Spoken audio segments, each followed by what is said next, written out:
Mormon Stories Podcast is a production of the Open Stories Foundation. All donations to Mormon Stories are fully tax deductible and go directly towards keeping the podcast alive and towards building a community of support for Mormons like you. Come, come, ye saints, no toil nor labor fear, but with joy wend your way. Hello and welcome to another edition of Mormon Stories Podcast. My name is John DeLynn. It is July 15th, 2015. We are recording live from the Utah Pride Center in downtown Salt Lake City in front of a live audience. Let's hear it, audience. Woo! Very happy to have you all here. And we're here to interview two friends of mine from many years back, I'd say. We're here to interview today Michael Ferguson and Seth Anderson. For those of you who are real Mormon Stories nerds, you'll know that I interviewed Seth along with, I think, members of his family on Mormon Stories, and I don't even know if I was on that interview. I think it was Natasha. Mm-hmm. Natasha led it. I'm going to guess around 2010-ish, 2011. It was 2011. Yeah. And so you're going to, we're not going to be digging as much into Seth's story tonight because you will have heard it there, but also because I've been wanting to interview Michael for a long time, but Michael and Seth are married, and we want to have them both. So, but the main story that we're going to be focusing on tonight is Michael Ferguson. And Michael and I actually go way, way back. John and I met when I was in high school. Yeah, it had to have been around 1992. Yeah. I'm going to say. We'll talk about that. But Michael Ferguson's cool for a whole lot of reasons. I guess some of the main things he's known for, well, he and Seth were the first couple to be married in Utah. I'm going to guess that was around 2000 and end of 2013? Yes. Yeah, so they were the first couple in Utah to get married. Michael has been getting his PhD in bioengineering at the University of Utah, and he's been leading up a really exciting research project called the Religious Brain. We'll talk about that briefly tonight, but we may have a future episode more dedicated to that. But I think maybe one of the main reasons we are interviewing Michael is to talk about his journey as someone who was raised in the LDS Church, but who began experiencing attraction to men sometime in his youth or childhood. We'll talk about that. But what's kind of most central to tonight's theme is that Michael engaged in various attempts to try and change his sexual orientation over the years, including engaging in what I think he would call some controversial approaches called reparative therapy. These approaches are under a lot of scrutiny.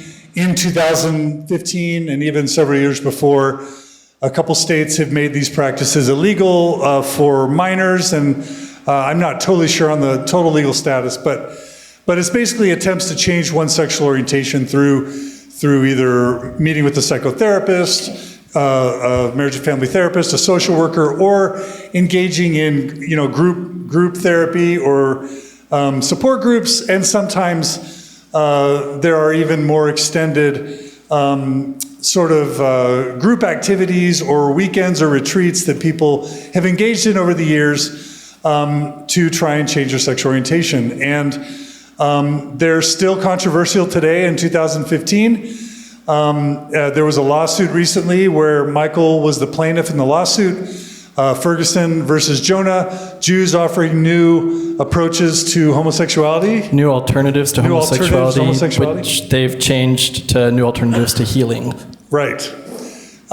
Which is sort of, I understand over the years, has been sort of Orthodox Judaism's attempt at supporting their, gay and lesbian members of their churches and congregations. There have been other strains of this, including, Mormonism has had various organizations that we'll be talking about who have encouraged or supported reparative therapy and other types of things. Evangelicals had sort of their approaches and others. But we're going to just be diving into why would someone attempt to change their sexual orientation? What's that like? For Michael, was it, to what extent did he feel like it wasn't good for him? And what would lead to him wanting to actually be the plaintiff in a lawsuit? You should know that the lawsuit ended a few weeks ago, victorious from the plaintiff's point of view, in that JONAH was basically found guilty of, fraud or misrepresenting, consumer fraud, promising things that it couldn't deliver in terms of changing or eliminating people's sexual orientation. We're going to get into all that, but with more of a Mormon flair.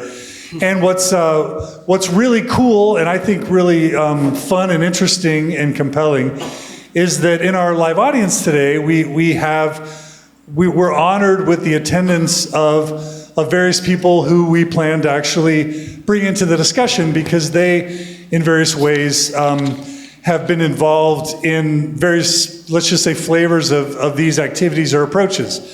And so while we want this to be Michael's day, and we want it to be Michael's story along with Seth, and he's going to bring some anger, he's going to bring some pain, some frustration, some sadness. We have to make room for that because it's his story. We just got through singing "I'm Trying to Be Like Jesus." We have a theme, which is be gentle and loving in deed and in thought. We're going to try and be gentle and loving and honest. And we want to make sure that we're accurate. And so we'll have a question and answer period at the end. And if any of the people who are part of this community want to set the record straight or ask questions or clarify, we'll leave some time for that. But we've also offered Ty Mansfield and Dave Matheson and others a chance to have sort of a follow-up interview where they can actually talk about their approaches and maybe give their side. And, we'll let them decide if that's something that feels right to them. But we just want to let you know that we want to be fair and we want to give all sides a fair shot. So with that, we are ready to dive in to this interview. So Seth, welcome back to Mormon Stories. Thank you. Pleasure to be back. And Michael Ferguson, welcome to Mormon Stories. Thank you very much. It's an honor to have you here. It's an honor to be here. All right, so let's begin where we always try and begin, which is with your story. Just a really crazy set of coincidences, just to sort of tie me into Michael's family a bit. I served a congressional internship in BYU around 1992. I went to Capitol Hill, and there was a really cool connection between a congressman named Jack Fields from Texas, where I was from, and BYU Washington seminar.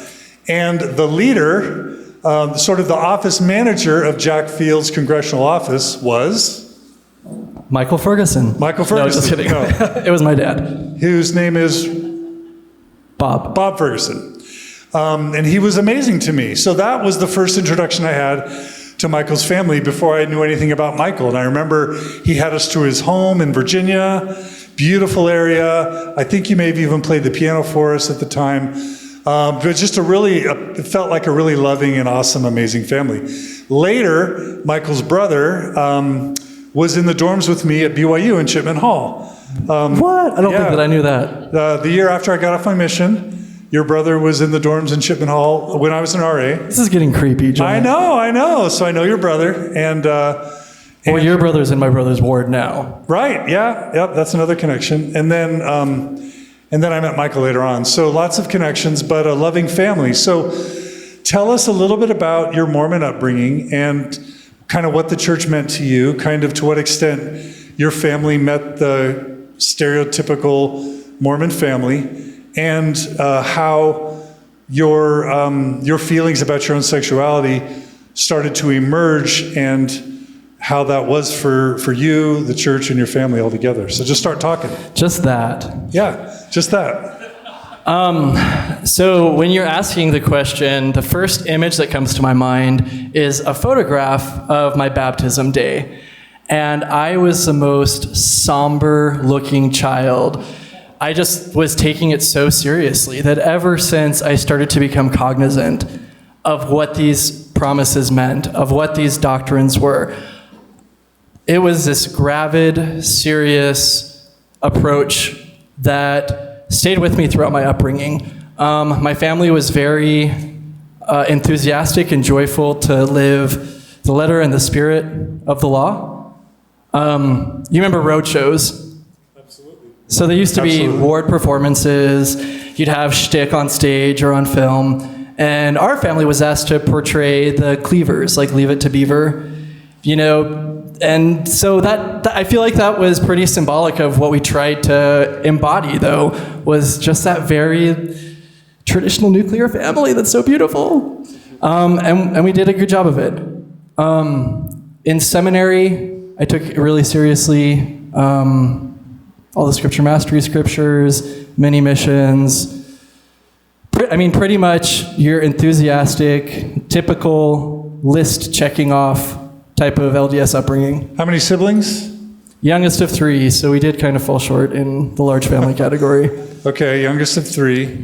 And your dad worked on Capitol Hill. So, that's right.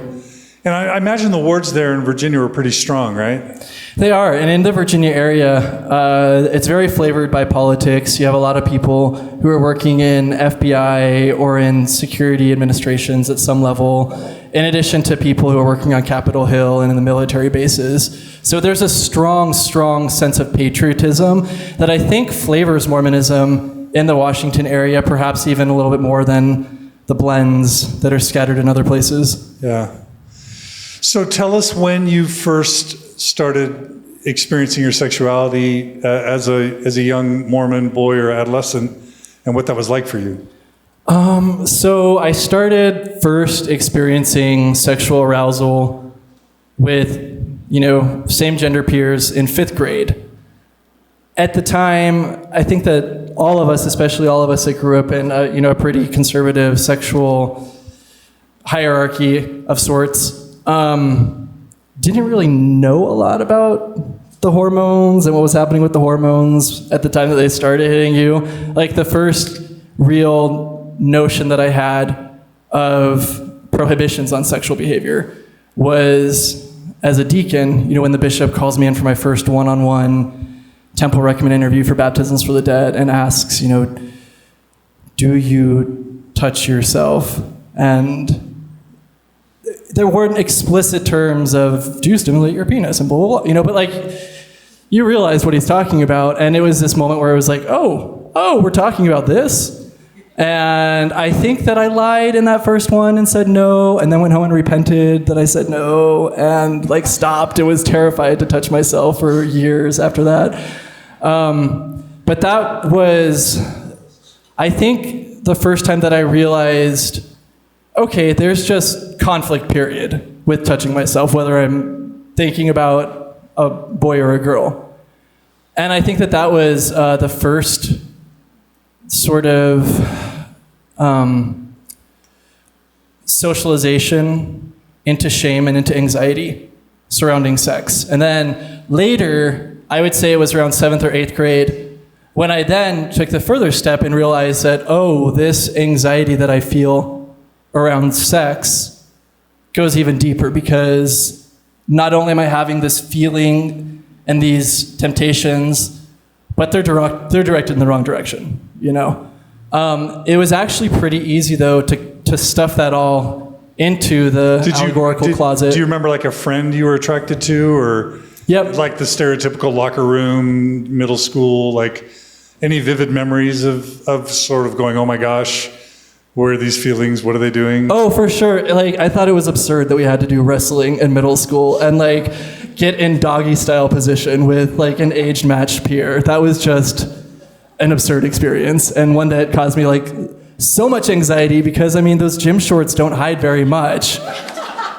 So that might have been something that would have aroused you, maybe? Yeah. Okay. So it was clear to you. It was clear to you by 7th grade. Yeah. Okay. All right. And you say, what was that? Terrifying? What was it? Just nerve-wracking? How would you have described it? It caused me to just completely mentally castrate myself.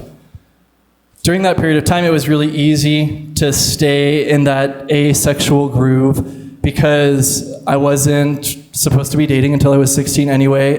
Then after 16, it's supposed to be in groups, and so it's not like you got a lot of opportunity for hot and heavy action. And frankly, kind of the philosophy that I grew up with was that you don't start seriously dating until after your mission. So the coast was clear to just fly under the radar for a long time. And so, did you experience any fear or guilt, or was it just denial? Stuff it down, turn it off. Oh, there was lots of guilt and anxiety that I manifested in terms of bargaining. Like I would make these intense bargains back and forth with Heavenly Father and say, okay, I'll promise this if you'll do this. Like promise what? What would you promise? Like that I'll never tell anybody about my sexual orientation if you let me get married to a woman. And I had these fantasies of, I visualized on my deathbed that I would tell one of my children that I carried the cross of same-sex attraction, and then it would be this faith-promoting experience for them that would, attach them to the faith even longer. Okay, and you were pretty committed to the church as a teen? Yes, very much so. I was the nerd who had the Mormon ad posters in his locker with the parrot that said, "Foul language is for the birds." And total dork. And would you say that your peers experienced you as sort of exhibiting stereotypical, let's just say, gay male traits, or not, or something in the middle? Well, so this is high school aged set of peers in the 90s, and it wasn't as transparent and common and visible as it is right now. So I've had friends from high school who have retrospectively said, "Oh, we always knew. We were just waiting for you to realize it." And I'm like, "You're full of crap. You did not always know." But I have some friends from high school who say that they were in on it, but were waiting for me to realize it. But for you, do you remember feeling like everybody knows, or everybody's looking at me, or like everyone can tell I need to hide it? Or did you not perceive yourself as sending those vibes? No, I perceive myself as hiding it and passing, if you will. Okay. Seth, just real quick. Sure. How does Michael's experience map to yours? Just a lot of similarities. I grew up, my ancestors are Mormon pioneers. I was born in Utah, grew up in Southern California and Arizona. We moved around a lot. I lived in pretty Mormon areas, so I wasn't like Virginia where it was very rare to be Mormon. I knew when I was 7 that I was different from other boys, and I didn't have the language at the time to explain what it was, but I knew something was different about me. By the time I was 11, I knew very much what the word was, and I knew that it was a bad thing. And that was the messaging that I heard at church and from my peer group. And I very clearly remember at age 11, going deep into the closet and knowing that I had to be a step ahead of everybody else to keep this facade up of not appearing gay. And it was right around this time too, I remember a girl in school called me a faggot. And it freaked me out, and it wasn't because the word was mean, it was because I thought, oh my God, somebody knows. What did I do? Was she just using it in a generic way? Just in a generic kid way. Not targeting you specifically. No, but it felt like it, right? It freaked me out. Same with Michael. I stayed really busy in high school to not have to date, not do the whole talk about the girlfriend thing because I was working, or I had student council, or I had swimming, a million things to stay busy. I did love my Madonna, which I had to keep under the radar. Also and Brit Bette Midler. Oh my God, Bette Midler. I used to listen to my mom's Bette Midler records when I was a little boy, and Barbara. Right, okay. And then it's a similar bishop story. I don't remember him asking me the masturbation question, but he asked me about petting, and I was very confused by what that meant, and just knew that I had to stay a step ahead. And I also made these similar deals where if I read the scriptures every day, that this feeling would go away. That if I went to church every week, it would go away. And it never happened, and it got worse as I got older. And when I got to my mission age, I knew that was another sacrifice, right? And I hear this a lot from a lot of gay return missionaries, that you're going to go on the mission and you're going to come back and you're going to be straight. And also didn't happen and got worse after that. But so yeah, a lot of similarities, even though different sides of the country. Okay. Thank you, Seth. So, Sure. So Michael, regarding your testimony of the gospel, would you have considered yourself as an adolescent, even teen, as having a strong testimony of the gospel, knowledge, a strong relationship with Heavenly Father? Yes, I was one of those people who was always getting up every testimony meeting to share their testimony. But because it came from such a heartfelt, earnest and sincere place where I took so much joy in the experiences that I understood to be from the Holy Spirit, that I understood to be from the light of Christ. And it really was this organic behavioral outcome that, is typified in Lehi's Tree of Life vision, where he tastes this fruit that's so sweet and desirous to his soul, and that he just wants to go out and to share it. And that really was just in my place of innocence and in my place of pure loyalty and belief, my disposition during those years. So you prayed and felt like you got answers? I did. And you felt like you knew the church was true and what God wanted for you? I did, and here's the thing, is that at the time, what that meant to me, I think that I was right. Okay, so you still hold to those convictions? I understand them differently, but in the sense of this being an instrument to connect me to divine love and to something that transcends my own nature.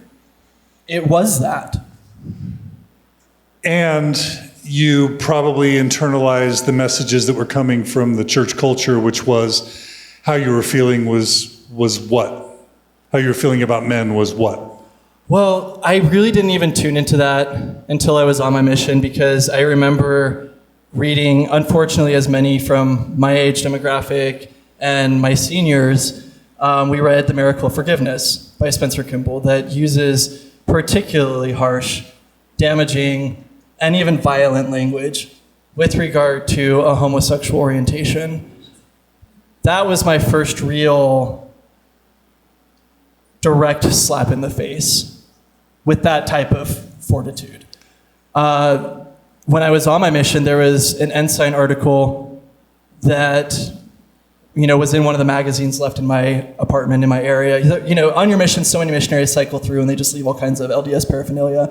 So there was an Ensign article with Dallin Oaks speaking about same-sex attraction. And at the time... Was that the Wickman interview? No. This is well before that. Okay. Thank you, though. But I was on my mission in 2001 to 2003. And at the time, just even having the validation that same-sex attraction exists as an experience, as a construct, and as something that many people have as a part of their journey, that was just this huge revelation to me. That it existed and that it existed, that I wasn't alone, that there were other faithful Latter-day Saints who were experiencing this. Because you had felt pretty alone up until that point. Absolutely. There were many times when I wanted to come out to a mission president, but it was this back and forth between feeling the need to be authentic and to be transparent with someone who ostensibly was assessing the quality of my soul, and at the same time fearing that if I had that type of authenticity and transparency, that there would be some type of punitive consequence. So did you tell your mission president? I did not. Didn't tell him. How was your mission overall? Successful? Struggle? Successful. I served most of my mission in Seth's old stomping grounds in Arizona. First 6 months were in English. Last 18 months were in Spanish. And those were higher baptizing months. Which mission? I got called to the Tempe, Arizona mission, which then divided, and I went to the Mesa, Arizona mission. I served the last 4 months of my mission in Tempe, Arizona. Fun. Okay, so... Quit stalking my life. I'm stalking you. You can't get away from me. Okay, so when do you remember being the first time you felt really tormented? Like really sad or conflicted or scary, in a scary place emotionally? The first time that, it ripped me asunder, if you will, was leading up to my mission. I had my mission call. I had started BYU young, so I had 2 years of education at BYU. And I wasn't leaving for my mission until August, so I could fit in one more semester. So I went for a spring term. And it was during that build-up, in anticipation of my mission, that I started having breakdowns where I would start sobbing for hours. And I would just run sobbing because I didn't want to be around anybody. I didn't want anybody to see me. I didn't want to talk about this. And there's a night that's very vivid in my mind where I went sobbing from south of campus, ran up to the temple, and just collapsed on the lawn of the temple. And a nonverbal prayer started pouring out from my heart that was primarily asking the question, why? What is this all about? What's going on? This doesn't fit. Had you, secretly dated a boy or kissed a boy or any experimentation up to this point? None up to that point. And were you trying to date girls at BYU and do the typical... No, because I was really living by the philosophy that a serious relationship, or even just a dyadic one-on-one relationship, was best reserved until after a mission. It was convenient. Yeah, absolutely. Okay, so that was the first real moment of torment. And I imagine, like Seth, maybe you've already said this, that the mission, and this is very common for the LGBT people we've studied, the mission becomes sort of a bargain you make with Heavenly Father, that if you'll serve an honorable mission, what? Did you have a bargain like that? Yeah. What was it? That I would come home, that I had pathologized it by that point, and so that I would come home healed. And Seth, you had the same kind of thing going on. Same. I called it from high school up until post-mission. I could refer to it as the feelings. So The what? The feelings. The feelings. Just attractions, right? And same thing, that I'd go on a mission and come back and they'd be gone. Yeah, okay. All right, so talk us through when the torment reappeared and how it built to the point where you felt like you were in crisis. So this can be during mission, post-mission. Just take us to where it really started building to where you felt like you needed to do something. Sure. On my mission, I was pretty much able to stay focused on the business and on the activity. It's like attraction to companions? Yeah. But I had locked my heart even to men. So Okay. there was, I was pretty So not a problem. It straight wasn't a arrow. problem. Yeah. It wasn't a problem. Yeah, okay. Man, but I hear these sexy mission stories of like guys who came out to each other and then became lovers in Europe on their mission, and I'm like, I'm sweating it out in the desert with this smelly guy from Idaho. Jeez. Okay, so yeah, talk us through when things got really awful to the point where you felt like you needed to do something. It was when I came back from my mission, and I started pretty promptly to date women. And there was a woman who was a medical student up here at the University of Utah, and we started, dating across tribes between BYU versus the University of Utah. And I felt like things were moving really quickly. She came to Virginia to meet my family. I traveled to meet her family. And then the formula is that within 3 months, you put a ring on it. So I was leading up to that and felt very troubled inside. I did not feel peace in my heart about moving the relationship forward without having a disclosure that I had attractions to men. And that's what compelled me to speak with the bishop of my singles ward, was to seek guidance and to seek assistance. And when I came out to a bishop for the first time, I could barely speak. He was so concerned. He had no idea what I was going to say because we just sat there in silence as multiple times I tried to initiate vocalizing what I wanted to say. And he could see with each failed attempt to initiate talking that something was profoundly troubling me. And so what happened? He said, you're very wise to come to me. He said, I have had other people who have come to me with these challenges, and what we need to do is just turn down the dimmer switch on the attractions to men and turn up the dimmer switch on the attractions to women. And this would have been what year? This was in 2003, 2004, either the end of 2003 or the beginning of 2004. Okay. And so how did he propose you do that? He directed me to the BYU Counseling Center, and there I initiated my first foray into the world of therapy that I've gotten to know very well. And basically, he started engaging in a causal theory wherein homosexuality was an outgrowth of distance in the relationship with my father, overcompensation on the part of my mother, with a smattering of peer wounds to kind of reinforce the trauma that theoretically springs into homosexuality. And this is the bishop or the therapist? This was the therapist at the BYU. The therapist at BYU. Okay. That's right. Okay, so kind of a developmental theory of homosexuality. Well, I mean, sexuality is developmental by definition. A bogus developmental model of homosexuality. Right. Yeah. So did he provide a treatment for that? And what was it? With the counseling center, it was cognitive behavioral therapy. Okay. And so it was things like looking for opportunities to have physical contact with same-aged peers.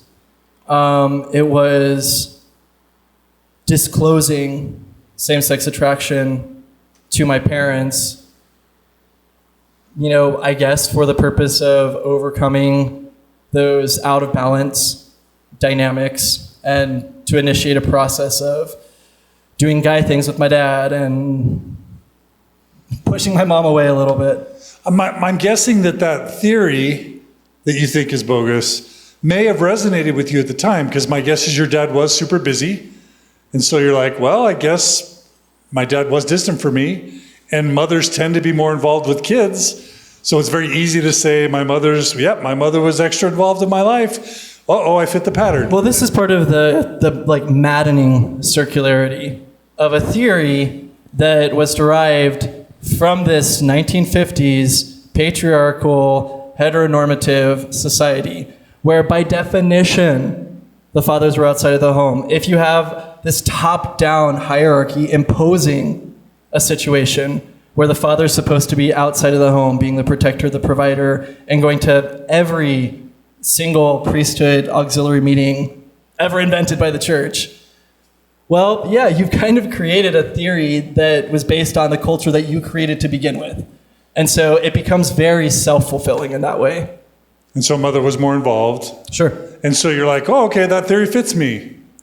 Well, so it was more than the theory fits. It was that I knew that my counselor was also a bishop, and I can't overstate the amount of social capital that had for me. If someone was approaching me with the calling and the mantle of a bishop, I really believed that they had the divine right of kings, that they had some pure vision into the divine will. And if anything, that perceived special access to the divine is what hooked me even more than the content of the theory itself. The power differential is really profound. Very profound. Yeah. When you're very vulnerable, right? Yeah. So were you engaged at the time you were working with this BYU therapist? Were you still engaged? I did not get engaged. Okay, you didn't get engaged. Were you still trying to make it work with this medical student? I was, and then very abruptly had a freak out and broke it off. Okay. So you started with CBT with BYU. Yes. What happened after that?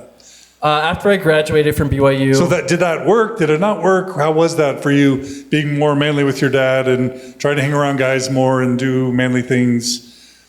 How was it? If at best it helped with some behavioral modification that allows you to pass, to exist in a world that's perceived as more stereotypically heterosexual.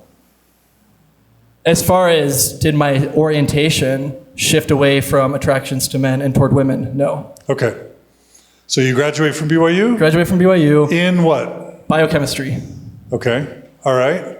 It was a tough choice between biochemistry and musical theater. Yeah, because you're very musically talented, you know. Yes, and so we might get to it later, but that's where Madame Fergie fits into my life. Okay. Seth is like, oh, will we get to that later? All right. Okay. So yeah, talk us. So Seth, do you have anything in your parallel experience that? His college was a lot more fun. I was in college at ASU in Tempe, and there's really nothing that prevented me from going down the path that Michael did. Like it could have happened. I wasn't as invested. Like I don't ever remember thinking that I knew about reparative therapy. I knew about conversion therapy. But I never remember believing that it would actually do anything. And at the exact same time, 2003-04, and I was at ASU, politically, the marriage thing had begun. Massachusetts had passed marriage equality, and all the bans started to roll through the states. And I was at Institute at ASU, and they passed around a petition getting signatures to get a ban or an amendment on the Arizona ballot at the upcoming election. And I wasn't out at the time. I wasn't talking to anybody about the gay thing. I wasn't even calling myself gay. But I remember being so deeply offended that they were using the church building to gather political signatures for this amendment that wasn't needed. Same-sex marriage was already illegal in Arizona at that time. The Supreme Court of Arizona had already ruled on it and said, no, this is not legal. We're not doing that. And it was just this really vicious move I saw, and I didn't go back.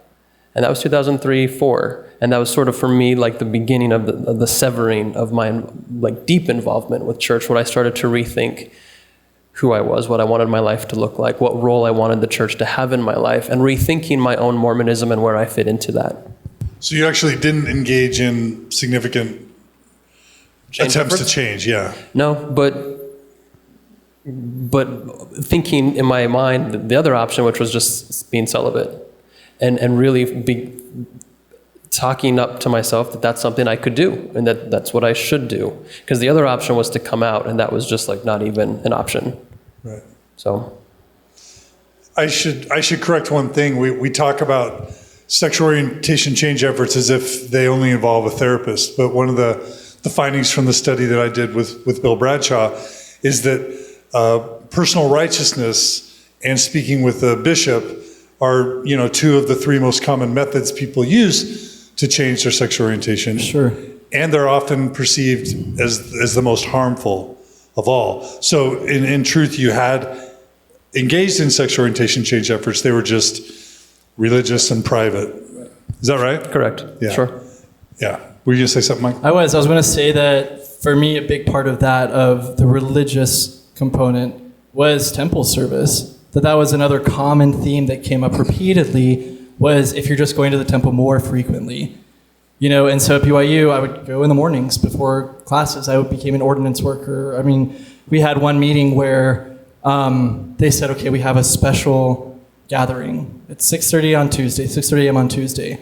And I was working so hard on being righteous. I really thought that Jesus Christ was going to manifest and that we were going to receive the second comforter in that meeting. Like, I thought that was how much I'm putting into this, that's the level of expectation for the output from this. Spoiler alert, he didn't show up.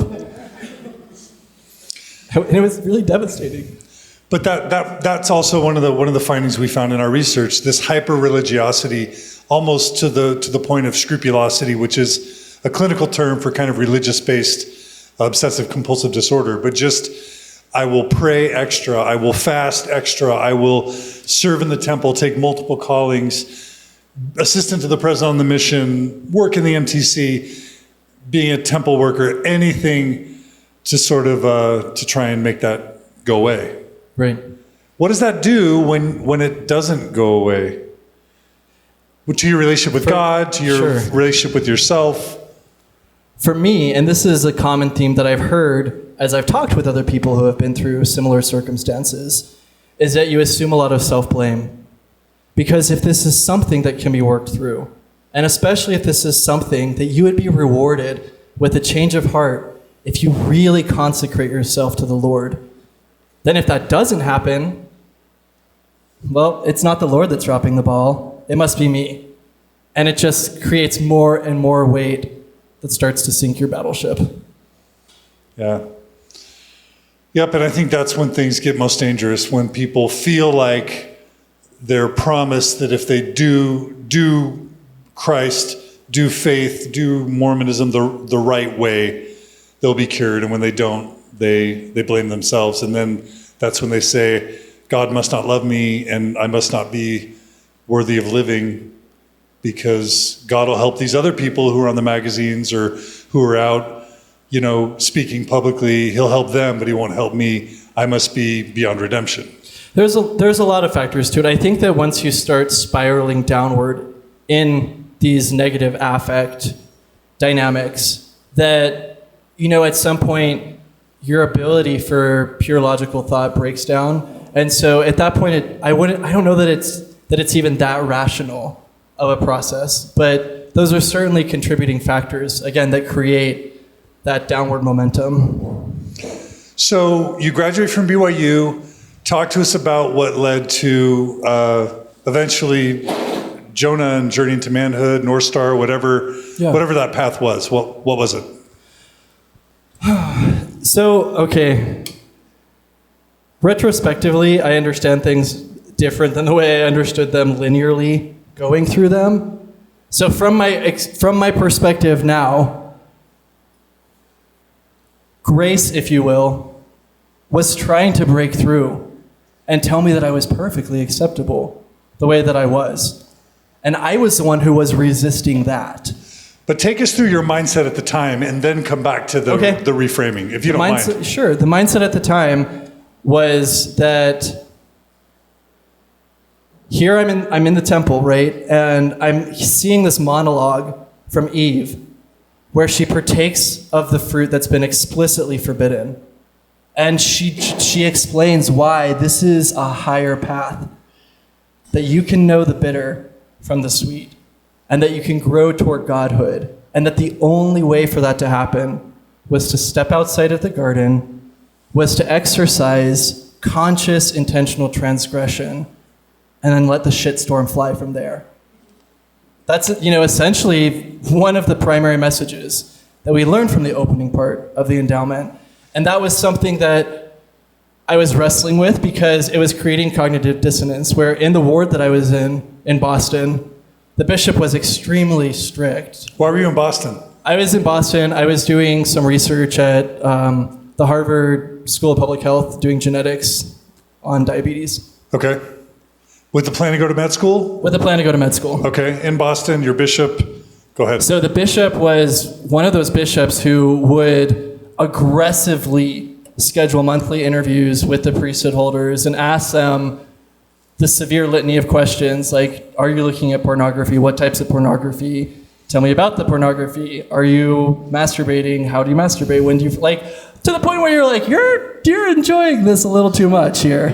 But it was that type of intensity of going through that screening process, of having to be sent to a 12-step recovery program run by the LDS Social Services if you masturbated at all. Literally once a month, whoosh, you're in addiction recovery for the next 6 months until you can report total, absolute desexualization of self. So that also was pushing on me very, very hard in the opposite direction from my internal guidance system. That there was this outward, extreme social direction and pressure. There was what was starting to bud through and to wrestle with these deeper concepts that are being taught to me in the temple. And at that period of time, obedience won over wisdom. And I, attended really religiously my 12-step programs. I was under the explicit understanding that being attracted to men was an addiction, that I was just addicted to male attention. And so I had to release it to my higher power, do my journaling, like all of the steps to overcome this addiction to attention from men, Again, like it probably goes without saying that was not an effective way of reducing or overcoming same-sex attractions that were unwanted at the time. So you went through that in Boston? Yep. And then in Boston also got involved with a Christian Exodus affiliated group. So Exodus was an organization formed in the evangelical Christian community in the 1970s. And for a long time, Exodus was pushing very hard conversion therapy, reparative therapy, sexual orientation change efforts. To their credit, a few years ago, the leaders... But don't get ahead. Okay, don't get ahead. Sorry, okay. So there was Exodus, and then came Evergreen and JONAH, right? We still have a couple of stops along the way there, but I moved to get to those places, I moved from Boston down to New York. And that's where I got involved with the JONAH program. There was an LDS counselor in the area who was working with a lot of Orthodox Jews. I was there I was in medical school at the time. And because that was the closest office that was operating services, that was where I was attending in Jersey City as I was living in Brooklyn. What med school? It was the State University of New York. SUNY. Yep. Okay. And so you, through your connections in New York, decided to attend a JONAH event? How did that happen? I started by participating in Journey into Manhood. That was your first attempt? That was, sure. That weekend was my first shepherding into kind of this network of interconnected communities. And how'd you hear about Journey into Manhood? Through Ty, who I think is over here. Okay. Hey, so how'd you hear about Ty? We had met... This is Ty Mansfield that we're Ty talking Mansfield. about. Yeah. We had met in choir at BYU, just briefly. We didn't really connect, though, until after my mission. It was around the publication of In Quiet Desperation. And, again, was very eager to be able to talk to somebody. That's a book that Ty co-authored. That's right. With Stuart Mattis's... With Fred and Marilyn Mattis. Fred and Marilyn Mattis, who's a young Mormon man who killed himself around 2000, 2001, is that right? Right, in the Proposition 22 era. So it was like one of the very first books coming out by Desert Book or the church that was really trying to grapple with this issue, I think, in a serious way. It was the first book that, number one, wasn't written from the perspective of someone prescribing, that it was the first time that someone had used their voice, their identity, their name to tell a lived experience. It's kind of an important book, right? Yeah. Yeah. Helped a lot of people.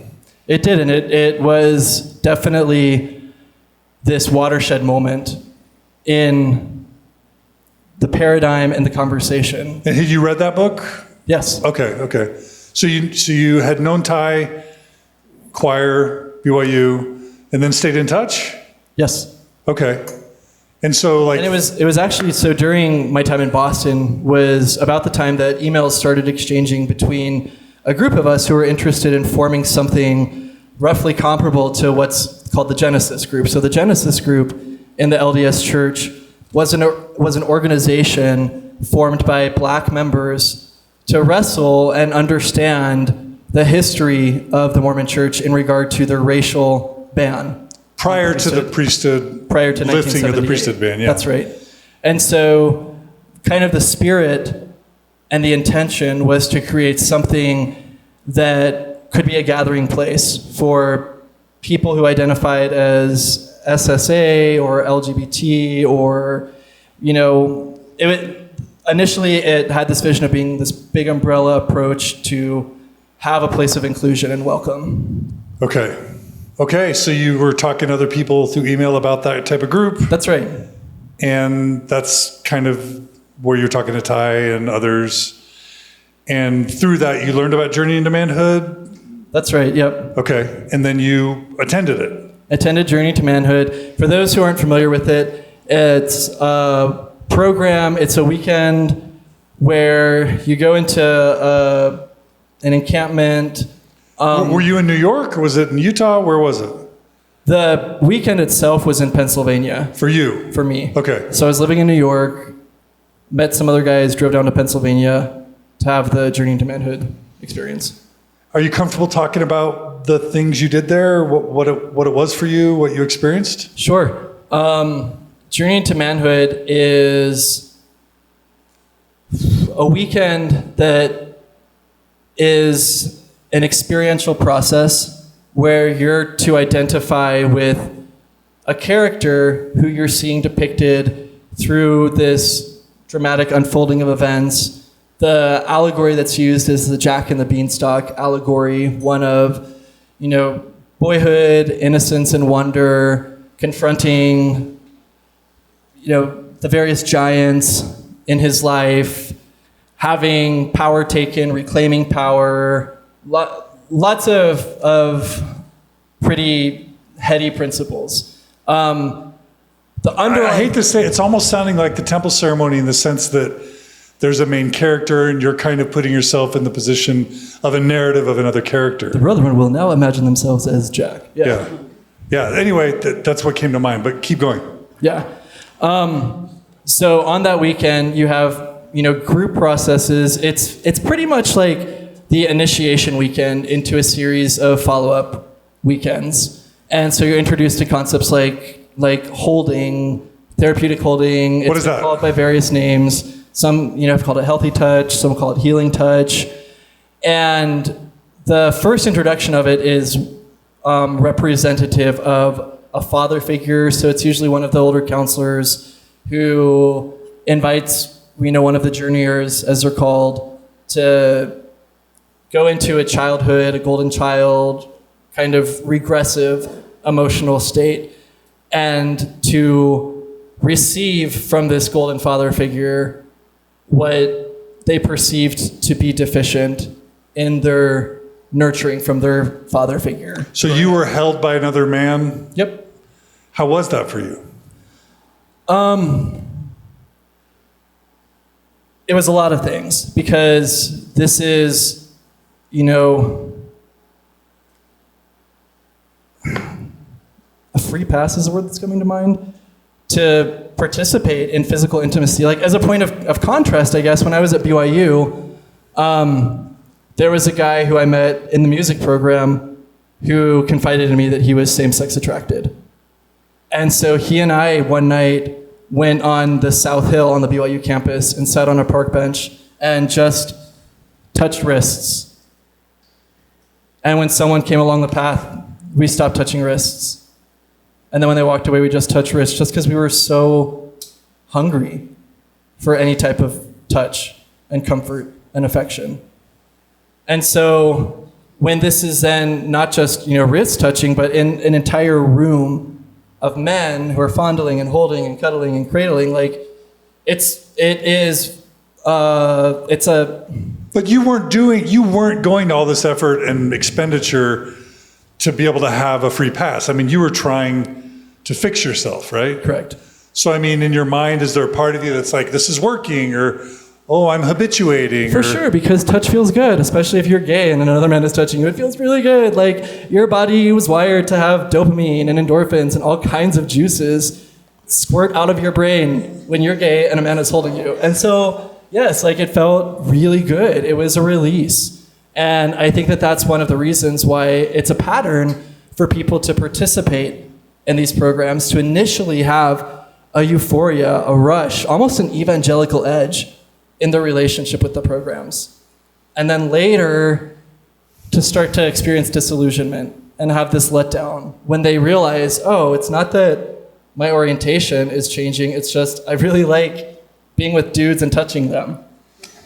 So when you were being held, clothes on? In the first retreat, most of the time, clothes stay on. Okay. So what are some of the other things you experienced? Some of the other things that I experienced were, and I talk about this in testimony from the trial, there were exercises where you're recreating traumatic incidents from childhood. So one that is very vivid to me is an Orthodox Jewish man who was particularly short.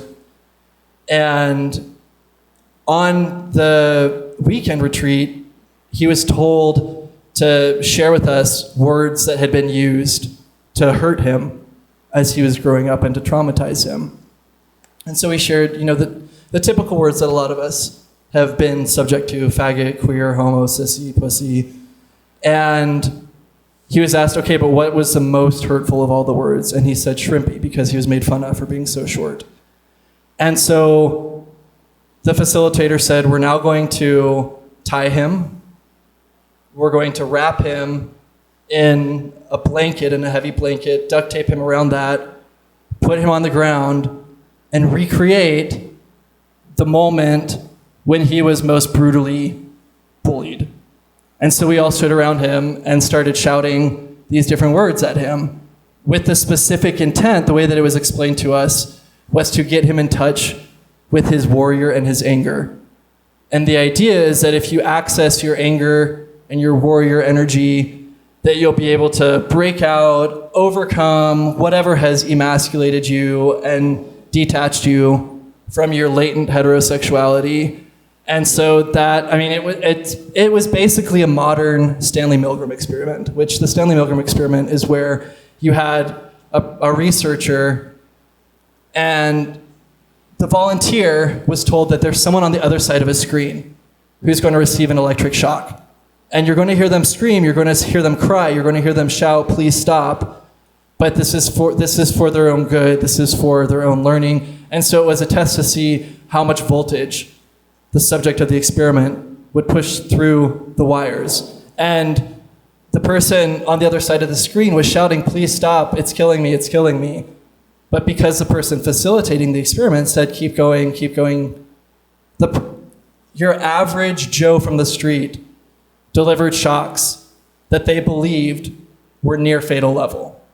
And so, you could ask the same things, how is it possible that these perfectly nice Mormon and Jewish men go into an environment and recreate the Lord of the Flies? And it's, when you're under this coercive influence and you have bought in so deeply that this is what I need to do to show up, do my work, get through the program, that you are so willing to surrender and to go through all these processes. What did people pay, you think, on average to go to these? I know that at the time that I was doing Journey to Manhood, the standard rate was $650 for the weekend. There were, discounts for people. I was a student, so I paid $450 for my weekend. And how many kids would go at a time? It was between 30 and 40 on the weekend. Okay. So, any other, did you only do Journey to Manhood once? I only did Journey into Manhood once. Any other things that you experienced on the journey into manhood that was particularly troubling or disturbing for you, or harmful? One of the things was in a personal counseling session. And this, I later found out is something that was very common and that a lot of men had been victimized by, was in a closed-door session with one of the therapists who was a defendant in the lawsuit. Sorry, not therapist. One of the advertised therapists who's actually not a therapist, but a life coach, which means you get a drive-through certificate. Basically, they ask you to disrobe an article of clothing at a time, and the justification is that this is going to help with your body shame. And so you say a negative message with each article of clothing that you're removing until you're naked with this counselor. And at that point, in my personal process doing this, I stopped. When he was asking me to take my pants off, is when I said I'm not comfortable with this. And he asked several times, and use the typical language of if you're serious, you have to show up for your work. Don't forget the principle of surrender. But I said I'm not comfortable taking my pants off. Some of the other plaintiffs in the case did proceed, fully disrobe, at which point they're asked, where in your body is your manhood? And come on, what's the first thing you think of, And so they're said, touch the area of your body that represents your manhood. And so again, that's one of the things, in the case of the defense said, well, we don't tell them where to touch themselves. It's like, well, come on, guys. That, especially for someone who's been a victim of sexual abuse growing up, is like reliving the sexual trauma. And for someone to do that, where they've advertised themselves to have qualifications that they don't hold, to be completely unprepared with any clinical formal training, to handle situations of trauma and re-traumatization, is just absolutely unacceptable. So, so how did it progress from there for you? Where did you go to from there? Did you experience changes? So I became very distressed because I thought that I had found the magic solution. I thought that I had found the silver bullet, and it wasn't working. And so, if this isn't working, what is going to?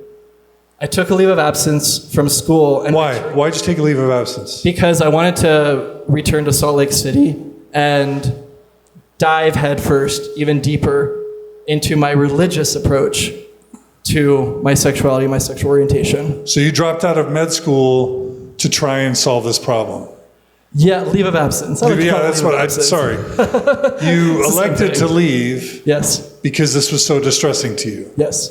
Okay, so you come back to Salt Lake? Came back to Salt Lake, got involved here with Northstar for a while. Let's talk about that. So Northstar was just emerging. Was it just about the form? It wasn't at the level of function that it is right now, but it was pretty high operational. Like there were early retreats that were being formed, but they were more like planning, like vision leadership type retreats. Why was Northstar needed when there was already Evergreen? And maybe talk a little bit about the history of Evergreen and why and how Northstar emerged based on your understanding. Whew, we're getting into all of it, aren't we? Evergreen. This is a good question. Like, there's a lot of discussion about what happened with Evergreen and why they ultimately dissolved. But essentially, it was a premier referral group for bishops who were approached by somebody who said that they were having some kind of distress surrounding sexual identity and sexual orientation. And so it was sort of a patchwork quilt of support groups that had some degree of central leadership. They would have annual conferences. The Joseph Smith Memorial Building would be donated to them. They would always have a general authority on their board of advisors who would speak at the annual conferences. And I mean, for a long time, if you were gay and Mormon, Evergreen was the thing. I've even heard that the church provided some financial support to Evergreen through humanitarian funds. That's what I've heard. I don't know if that's... Do you know about that? Yeah. I'm not sure. I'm not sure. I couldn't confirm or deny. Anyway. So then, one of the reasons why this is, again, it's like, in Ty's Mormon Stories interview, you can go into this deeper, because this was... Wait, Ty hasn't done a Mormon Stories interview. What's that? Did you say in Ty's Mormon Stories interview? When you do it, you can go into this deeper. Oh, okay. Because he was really in the center of the action during this time. That there was another prominent figure named Dean Bird who was really at loggerheads with him.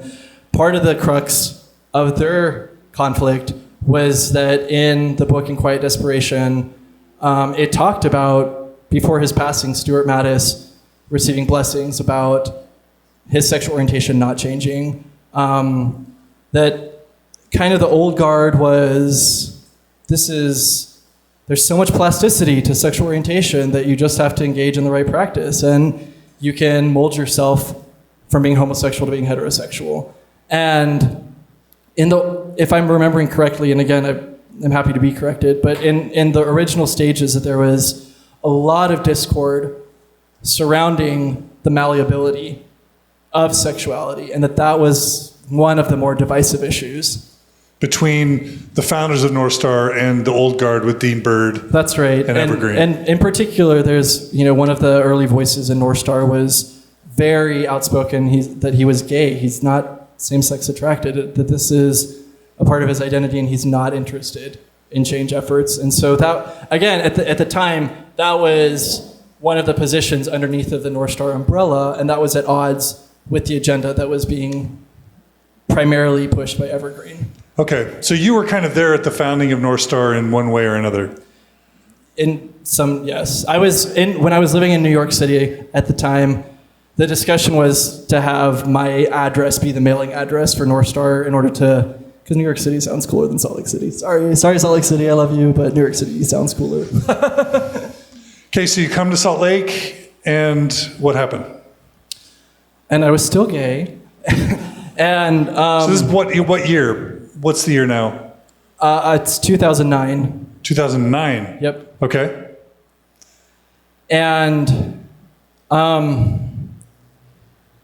to condense a lot of dark times into a couple of sentences, there were some people here in Salt Lake City who were advertising themselves as providing conversion therapy services, and that I was sexually taken advantage of in those situations. And it was that direct sexual abuse that, again, kind of borrowing from the temple, if you will, that my eyes were opened.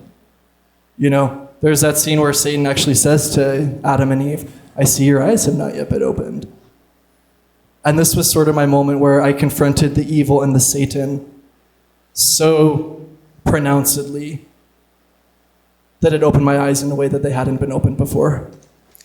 So you were seeking help from people that put themselves forward as mental health professionals or as people who could help fix licensed, you. Yeah. And you felt like you experienced sexual abuse. Yes, it's more than I felt like it. Yes. Yeah. So you were sexually abused. Correct. Okay. That's awful. It's terrible. Yeah. So how did you cope with that? Like, where did that leave you? It left me with a lot of existential questions because I was searching for a foundation. Everything that I had been experiencing up to that point had been built on sand. And without exception, it had all eroded underneath of my feet. And so that was one of the principal motivations actually for diving deeper into my Mormon faith and into Mormon history. And it was there that I became acquainted with ghosts like Fanny Alger and with oddities like Jupiter stones. And I started going, what the fuck? But I knew that there was an explanation. I knew that there was a way to hold this all together and for the church to be traditionally true. And I came up with really, really creative mental constructions that could give Daniel Peterson a run for his money. You know, kind of like these apologetic gymnastics that I look back on now and I'm like, wow, that was a lot of energy being poured into elaborate frameworks for everything to be literally true. And kind of the moment for me when the house of cards that I had built fell was ironically in reading Terrell Givens' book, By the Hand of Mormon, which Terrell Givens is a respectable Latter-day Saints scholar who his background is in comparative literature, and he goes through the origin story of the Book of Mormon. And again, here's the irony is that Terrell is trying to normalize the Wiccan, pagan, spiritualist practices of Joseph Smith with scrying and peepstones and seer stones. And Terrell says everybody was doing this at the time. Everybody had spirits that were guarding buried treasures. And I like, it was one of those episodic memories where I can see myself on the couch in my apartment on First Avenue and the avenues when I realized, crap, Joseph Smith was a product of his culture. Like, he was a product of his culture in a way that made all of the stuff that seems so weird and challenging to me fit into a sociological explanation. And it's just that turn of the dial that when it fits and you see it, you can't unsee it. And I had to grapple with that. There's a lot more that I could say about it, but that's sort of what caused me to pivot my worship and my devotion outside of Mormonism and into other faith directions. So because this plays into the trial, what's your understanding of how kind of the Northstar groups and Evergreen evolved?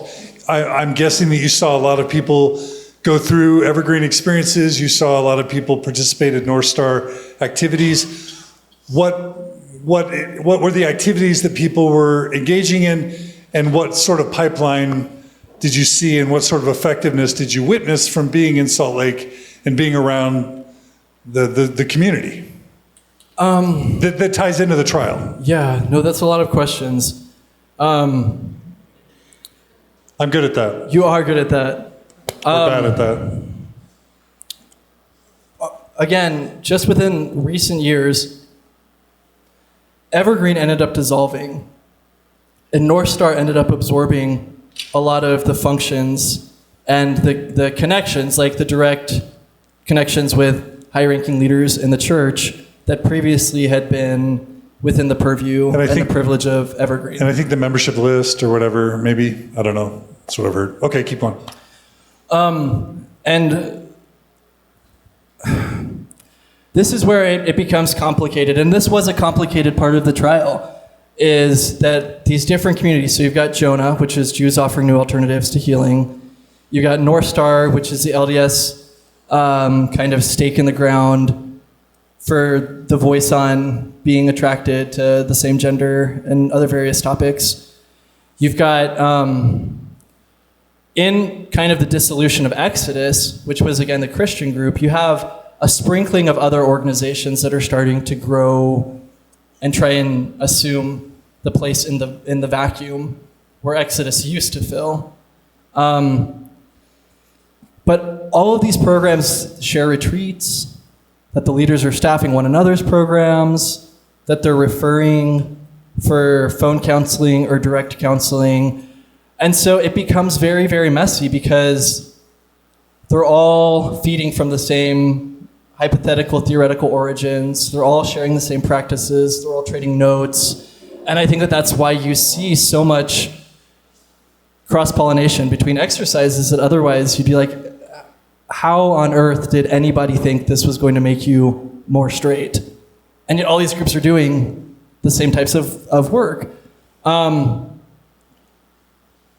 terms of like, what are the direct communication channels and who meets with who and who strategizes with who? I'm more curious, like, what's your understanding? You knew people in Salt Lake City who either went through Evergreen or participated in Northstar groups. What did they experience, and what were the most common outcomes that you experienced from their attempts to engage Evergreen or Northstar? So I'm kind of asking anecdotally. Well, the most common outcome that I saw personally was people going to groups, going to weekly accountability groups, and then cruising online.